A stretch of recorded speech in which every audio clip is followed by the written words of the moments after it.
Kuncinya bersyukur. Nggak ada cara lain. Dan kita sudah jelaskan bahwa bersyukur itu dibangun di atas 3 rukun. Di atas 3 rukun. Yang pertama, mengakui secara batin bahwa ini berasal dari Allah. Assalamualaikum warahmatullahi wabarakatuh. Alhamdulillahirabbil alamin. Allahumma shalli ala Muhammad wa ala ali Muhammad. Semoga apa yang disajikan bermanfaat untuk kehidupan kita semua. Sukses dan selamat dunia akhirat. Allahumma amin. Assalamualaikum warahmatullahi wabarakatuh.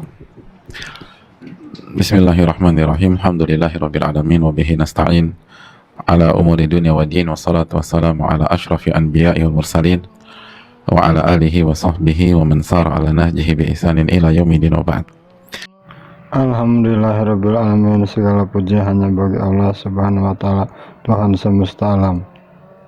Allahumma sholli ala Muhammad wa ala ali Muhammad. Ya Allah, berilah rahmat-Mu kepada Nabi Muhammad dan kepada keluarga Nabi Muhammad sallallahu alaihi wasallam. Hadirin Allah muliakan, dan pada pertemuan yang lalu kita sudah jelaskan bahwa manusia itu hidupnya kalau tidak mendapatkan kenikmatan atau mendapatkan ujian, musibah, atau terjatuh ke dalam dosa dan kesalahan. Inti kehidupan manusia itu 3 aja, jemaah. Kalau nggak dapat kenikmatan, diuji atau kena musibah, atau melakukan kesalahan. Oleh karena itu, Ibnu Qayyim rahimahullah mengatakan kalau dapat kenikmatan ya bersyukur, kalau dapat ujian dan musibah bersabar, dan kalau jatuh ke dalam kesalahan istighfar dan taubat kepada Allah. Dan ini adalah awal dari kebahagiaan dan awal dari keberuntungan seorang hamba di dunia maupun di akhirat. Hadirin Allah muliakan, dan di pertemuan yang lalu kita sudah jelaskan tentang bersyukur, dan ternyata bersyukur itu adalah pengikat kenikmatan. Jadi kalau kita ingin kenikmatan kita langgeng, kenikmatan kita bertahan dan gak pergi dari kehidupan kita, maka bersyukurlah kepada Allah. Karena Allah berfirman, la in syakartum la azidannakum. Jika kalian bersyukur, aku akan tambah nikmat kalian tersebut. Wala in kafartum inna adzabi lasyadid. Dan kalau kalian kufur nikmat dan gak bersyukur, ketahuilah azabku sangat pedih. Ketahuilah azabku sangat pedih. Jadi untuk menjaga kenikmatan itu agar tetap langgeng, bahkan bertambah, kalau hari ini 2, besok 3, lalu lusa 4, lalu besok lusa 5, ya kuncinya bersyukur, jamaah. Kuncinya bersyukur. Nggak ada cara lain. Dan kita sudah jelaskan bahwa bersyukur itu dibangun di atas 3 rukun. Di atas 3 rukun. Yang pertama, mengakui secara batin bahwa ini berasal dari Allah. Lalu pengakuan tersebut melahirkan rasa cinta kepada Allah. Yang kedua, kita akan sebutkan dan ucapkan. Orang tuh kalau bersyukur itu dia akan sebutkan, hadirin. Dia akan sebutkan. Bahkan di dunia sosial media sekarang dia bukan hanya sebutkan langsung, dia sebutkan di medsosnya biar orang satu dunia ngeliat dan membaca. Padahal dia bersyukur ke satu pihak aja. Nah, lalu bagaimana dengan orang yang bersyukur kepada Allah? Mungkinkah dia tidak pernah menyebutkan nikmat-nikmat Allah? Mungkinkah dia nggak pernah memuji Allah Subhanahu wa ta'ala? Bagaimana dengan firman Allah, wa amma bi ni'mati rabbika fahaddits. Adapun nikmat Rabbmu maka sebutkan, kata Allah. Lalu bagaimana mungkin dia jarang bertahmid kepada Allah, mengucapkan alhamdulillah, atau alhamdulillahilladzi bi ni'matihi tatimmu shalihat. Segala puji bagi Allah yang dengan nikmatnya itu amal soleh menjadi sempurna.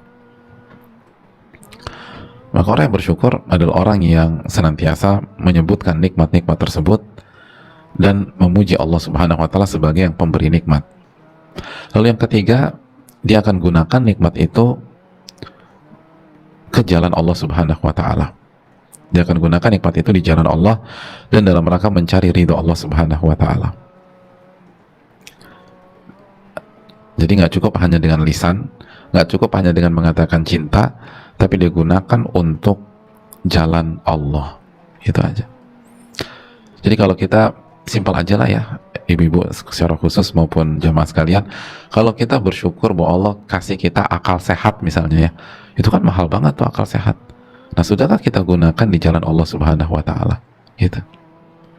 Kalau Allah kasih kita memori misalnya, daya ingat, nggak nyaman loh jadi pelupa. Coba tanya kakek nenek kita, enak nggak jadi orang yang pelupa? Nggak enak. Nah, pertanyaannya ketika Allah kasih daya ingat, apa yang kita ingat? Sudahkah kita mengingat ayat-ayat Allah? Dalam arti menghafal ayat-ayat Allah. Semampu kita lah, semampu kita. Sudahkah kita gunakan untuk mengingat ilmu dan hikmah? Kan begitu. Atau yang kita gunakan adalah untuk mengingat kejelekan orang terus. Kan kadang-kadang tuh ibu-ibu suka gitu, aku masih belum bisa memaafkan dia Pak Ustadz, aku masih ingat terus. Loh, kok dikasih daya ingat digunakan untuk ingat kesalahan orang? Harusnya kan dikasih daya ingat itu untuk mengingat nikmat Allah Subhanahu wa Ta'ala. Kok digunakan untuk mengingat kekurangan orang, kesalahan orang, blunder orang, dan akhirnya yang tersiksa siapa? Ya kita sendiri. Akhirnya kita nggak bisa move on. Akhirnya kita hidup di tengah-tengah samudra trauma yang nggak ada enak-enaknya. Kenapa? Karena kita tidak gunakan di jalan Allah Subhanahu wa Ta'ala. Harusnya kan gunakan daya ingat itu untuk mengingat firman-firman Allah. Kita yang suka ngingat kesalahan orang, itu surat Abasa udah hafal belum? Surat An-Nazi'at itu sudah diingat atau belum? Kalau belum, ngapain ingat yang lain? Oh, aku mah juz 30 khatam lah Pak Ustadz. Ya udah juz 29 sekarang. Dan begitu seterusnya. Begitu seterusnya. Jadi gunakan di jalan Allah. Kita ibu-ibu yang dikasih nikmat rumah tangga. Rumah tangga itu kan nikmat ya. Suami itu nikmat. Sudahkah kita benar-benar maksimalkan rumah tangga kita, keberadaan suami kita, agar kita berada di jalan Allah Subhanahu wa Ta'ala? Itu aja udah. Di jalan Allah Subhanahu wa Ta'ala. Dan begitu seterusnya. Nikmat waktu, udah nggak kita gunakan waktu itu di jalan Allah? Nikmat tubuh, nikmat kecantikan, sudahkah gunakan tubuh kita, kemampuan kita secara fisik di jalan Allah Subhanahu wa Ta'ala? Sudah dijaga belum kecantikan kita agar Allah ridhoi kita? Jangan sampai kecantikan kita buat fitnah banyak orang dan akhirnya Allah murka sama kita. Jadi hidup tuh dibuat sesimpel itu. Jangan menggampangkan ya, tapi ini saya punya nikmat nih, udah nggak kita gunakan di jalan Allah? Gitu jemaah. Yang jadi masalah, kita nggak gunakan di jalan Allah, tapi justru sibuk meratapi apa yang kita nggak punya. Akhirnya sengsara lagi tuh hidup. Akhirnya sengsara lagi. Makanya ini yang perlu kita tanamkan.